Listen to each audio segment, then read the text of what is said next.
L'objectif de la conférence, c'était de réfléchir au rôle de l'intelligence artificielle dans l'avenir du BTP et aussi son rôle dans la décarbonation du bâtiment.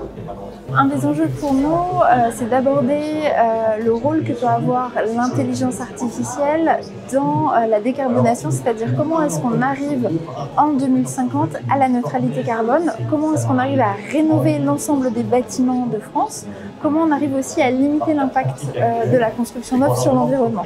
Donc comment est-ce qu'on peut mobiliser le numérique au service de ces actions-là. Il va vraiment falloir accélérer la rénovation pour que, à la fin, en 2050, au moment où on est au rendez-vous de l'objectif climatique, les émissions carbone du bâtiment soient résiduelles. C'est-à-dire que l'exploitation de nos bâtiments émette presque plus de carbone.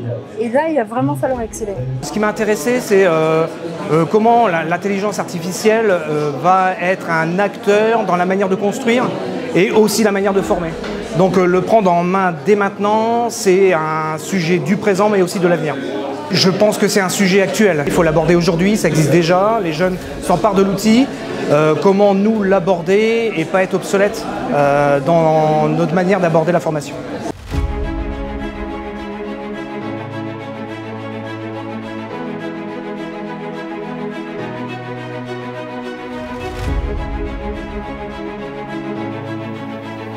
Pas mal de convergence sur le fait que la rénovation énergétique est principalement pas technologique finalement. La technologie est assez secondaire dans la dynamique de rénovation énergétique. Il y a un consensus, on va dire, sur le fait qu'il y a un enjeu humain autour de la rénovation énergétique.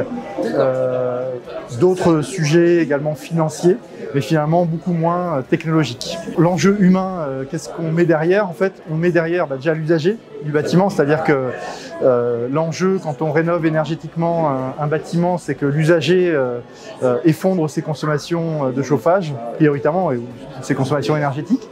On a 12 millions de ménages en précarité énergétique en France, c'est une bombe à retardement. Donc comment on fait en sorte que la rénovation énergétique permette à ces ménages de sortir de la précarité. Après, ce que j'ai trouvé vraiment positif, c'est cette convergence sur le fait que c'est un enjeu national majeur. Il faut qu'on arrive dans les 25 ans qui viennent à rénover complètement notre parc de bâtiments.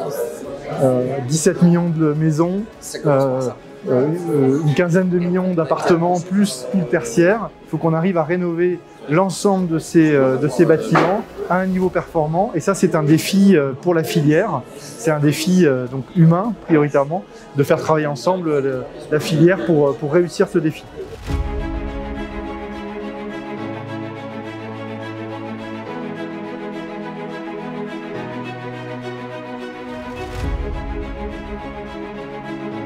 D'ici à 2050, l'augmentation de la surface construite sera équivalente à la taille de Paris tous les 1 à 2 jours. Les villes intelligentes conduisent à la création de nouvelles architectures, de nouveaux lieux de vie où les espaces physiques et virtuels s'assemblent.